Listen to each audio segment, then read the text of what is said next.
யோவான் 1:4 அவருக்குள் ஜீவன் இருந்தது, அந்த ஜீவன் மனுஷனுக்கு ஒளியாக இருந்தது. யோவான் 1:9 உலகத்திலே வந்து எந்த மனுஷனையும் பிரகாசிப்பிக்கிற ஒளியே அந்த மெய்யான ஒளி.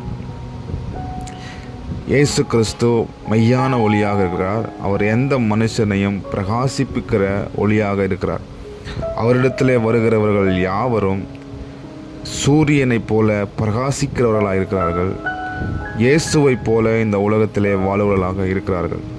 பாவியான மனுஷனை இந்த உலகம் ஏற்றுக்கொள்ளாது. படிப்பறிவில்லாதவர்களை இந்த உலகம் ஏற்றுக்கொள்ளாது. ஏழ்மையான மனுஷனை இந்த உலகம் ஏற்றுக்கொள்ளாது.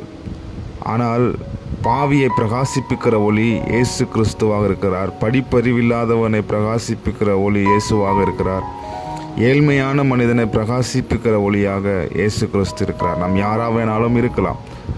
ஆனால் நாம் இயேசு கிறிஸ்துவை விசுவாசித்து அவர் பின்பாக நாம் செல்லுகிற போது தேவனுடைய வார்த்தையை அறிந்து கொள்ளுவதற்கு நாம் முயற்சி செய்கிற போது தேவன் தம்முடைய ஒளியினாலே நம்முடைய இருதயத்தை நிரப்புகிறார். அப்பொழுது நமக்குள் இருக்கக்கூடிய இருள் நம்மை விட்டு நீங்கி போகும்.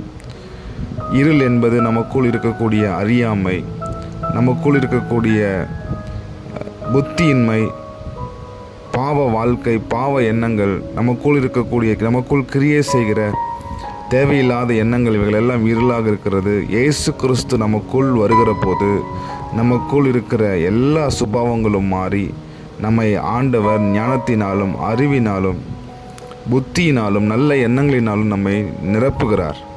அப்பொழுது நாம் மாத்திரம் வெளிச்சம் உள்ளவர்களாய் மாற மாட்டோம், மற்றவர்களுக்கும் இந்த வெளிச்சத்தை கொடுக்கிறவர்களாய் நாம் இருப்போம். மலையின் மேல் இருக்கிற பட்டணம் எப்பொழுதும் மறைந்திருக்க முடியாது, ஏனெனில் அந்த இடத்துல வெளிச்சம் உண்டாயிருக்கும். வெளிச்சத்துக்கு ஜனங்கள் வந்து தான் ஆகணும். அப்போது நாம் மாத்திரம் வெளிச்சம் உள்ளவர்களாயிராமல் மற்றவர்களுக்கும் அந்த வெளிச்சத்தை கொடுக்கிற பிள்ளைகளாய் நாம் இருக்கிற போது இந்த உலகத்தில் யாரெல்லாம் நம்மை நிராகரித்தார்களோ, யாரெல்லாம் நம்மை தள்ளினார்களோ, யாரெல்லாம் நம்மை அற்பமாக நினைத்தார்களோ அவர்கள் எல்லாம் நம்மை தேடி வரும்படி தேவன் நமக்கு கிருபை செய்வார். தேவன் நம்முடைய தலையை உயர்த்துவார். நம்மை சூரியனைப் போல பிரகாசிக்க பண்ணுவதற்கு அவருக்கு வல்லமை உண்டு, அவருக்கு அதிகாரம் உண்டு. இன்றைக்கி நம்ம திறமை இல்லாதவர்களாக இருந்தாலும் பரவாயில்ல, நமக்குள்ளே நான் ஒன்றத்துக்குமே உதவாத ஒரு ஆள், எனக்கு படிப்பறிவு இல்லை, எனக்கு எதுவுமே இல்லை என்று நம்ம நினைக்கலாம். ஆனால் இயேசுவை விசுவாசிக்கும் போது, தேவனுடைய வார்த்தையை அறிந்து கொள்ளும் பொழுது ஆண்டவருடைய கிருபை நமக்குள்ளே வெளிப்படும். இன்றைக்கு திறமை முக்கியமல்ல, இன்றைக்கு நம்முடைய படிப்பு முக்கியமல்ல, இன்றைக்கு நம்முடைய அனுபவம் முக்கியமல்ல. தேவ கிருபை நமக்குள்ளே வெளிப்படுகிற போது எந்த மனுஷனும் நம்மை ஏற்றுக்கொள்வதற்கு ஆண்டவர் நமக்கு கிருபை பாராட்டுவார். தேவன் நம்மை வல்லமையாக பயன்படுத்துவார். பாருங்கள், சந்திரனுக்குள்ளே ஒளியை உண்டாக்குற திறமை கிடையாது, ஆனால் சூரியனுக்கு மாத்திரம்தான் வெளிச்சத்தை உண்டாக்கக்கூடிய தன்மை இருக்கிறது. ஆனால் சந்திரனுக்கும் அந்த தன்மை கிடையாது. அப்போது சூரியனுடைய ஒளி இருள் மேலேயும் படுகிறது, சந்திரன் மேலேயும் படுகிறது. ஆனால் அந்த சந்திரனோ சூரிய ஒளியை பெற்றுக்கொள்கிறது, அதை ஏற்றுக்கொள்கிறது. ஆனால் இருளோ அதை பற்றிக்கொள்ளவில்லை.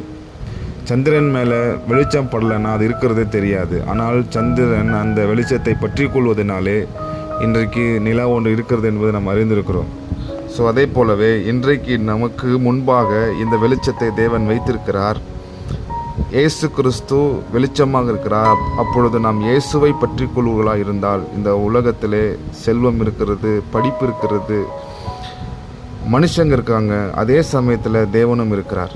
நாம் மனுஷர்களுக்கு பின்னாடி பணத்துக்கு பின்னாடி போகாமல் இயேசுவுக்கு பின்னாடி நாம் போகலாக இருந்தால் நிச்சயமாக அந்த ஒளியை நாம் பற்றி கொள்வோம். அந்த ஒளி நம்மை சாதாரணமாக வைத்திருக்காது, நம்மை பிரகாசிக்க பண்ணி கொண்டே இருக்கும்.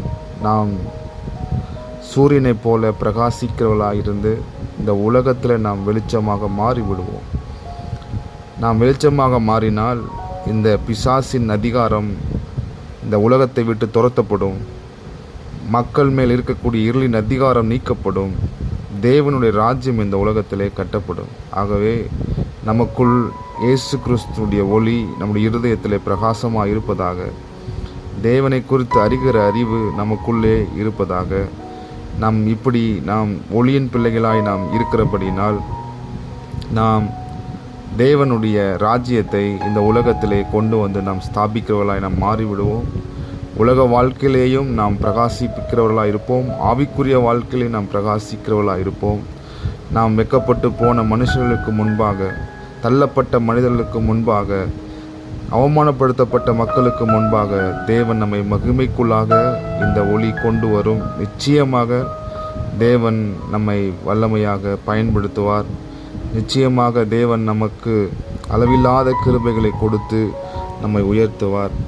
இந்த தேவனுடைய வார்த்தையை கேட்ட உங்களை தேவன் ஆசீர்வதி